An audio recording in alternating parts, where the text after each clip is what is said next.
Vendredi, nous sommes le 6 septembre 2024. Bonsoir à tous et merci de votre fidélité à notre antenne. Nous démarrons avec la Zambie. Google s'est associé à la Zambie pour ouvrir un centre d'excellence en intelligence artificielle à l'Université de Zambie. Le ministère de la Technologie et des Sciences l'a annoncé jeudi 5 septembre lors d'une visite du nouveau bâtiment du réseau de recherche et d'éducation de Zambie, abrité par l'UNZA. Ce projet est le fruit d'un protocole d'accord signé entre l'entreprise américaine et le ministère en juin dernier. Le réseau de recherche et l'éducation de Zambie s'illustre au fil des années comme un atout dans le développement des compétences éducatives dans le pays. Il a déjà contribué à la connexion de 150 institutions à Internet haut débit en Zambie et permet l'accès gratuit des étudiants à une diversité de ressources éducatives de qualité. Le ministre de la Technologie et des Sciences, Félix Moutati, a indiqué que les jeunes viendront à Zamren pour créer des produits et des solutions à partir de leurs idées pour résoudre certains problèmes locaux. Le centre sera également une plateforme pour développer les compétences numériques et encourager par la même occasion la recherche.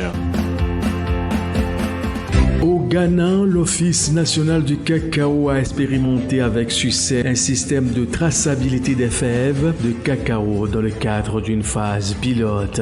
Nous avons cartographié tout le cacao du Ghana, établi un système de traçabilité de bout en bout et l'avons testé avec succès, a ainsi déclaré le responsable. L'annonce a été faite lors d'un séminaire organisé par les groupes environnementaux à but non lucratif.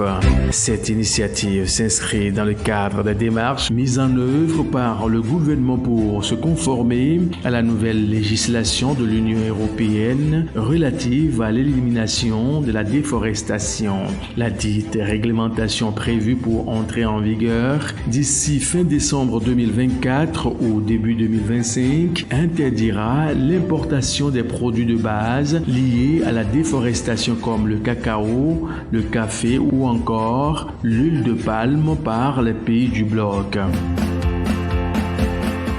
En Égypte, le gouvernement envisage de débloquer 34 milliards de livres, soit 701 millions de dollars pour financer la construction de nouveaux silos de stockage de grains d'ici 2030. C'est ce qu'a révélé Walid Abou Al-Magd, vice-président de l'approvisionnement et du commerce intérieur.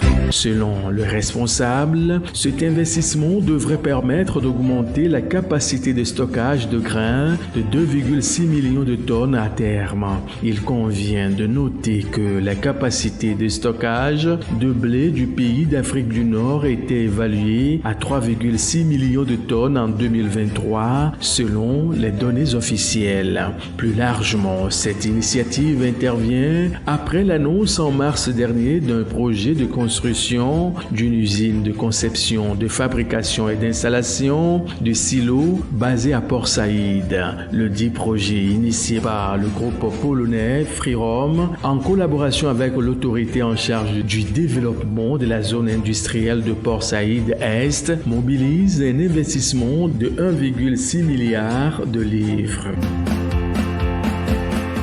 À présent, Libye, où des sources proches de l'industrie pétrolière ont annoncé jeudi 5 septembre le redémarrage des opérations d'exportation du brut libyen.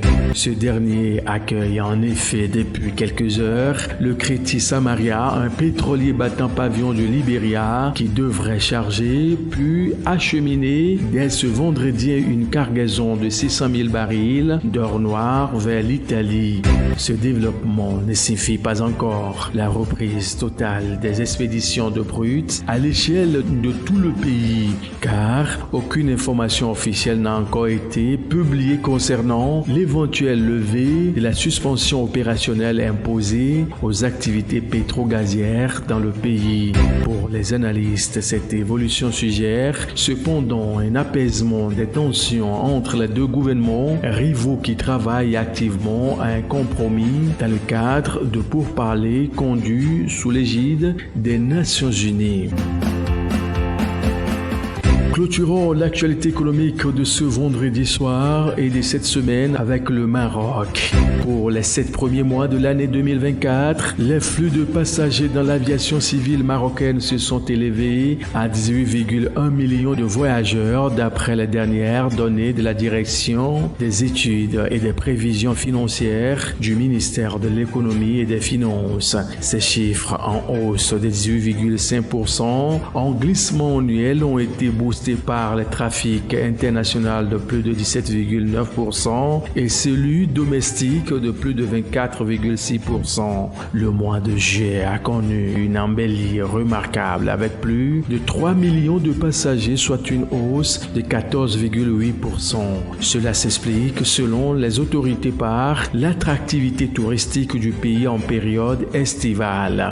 De janvier à juillet, les flux depuis ouvert l'Europe ont connu la plus forte croissance de plus de 19%, suivi de l'Afrique de plus de 16,4% et du Moyen-Extrême-Orient de plus de 12,1%.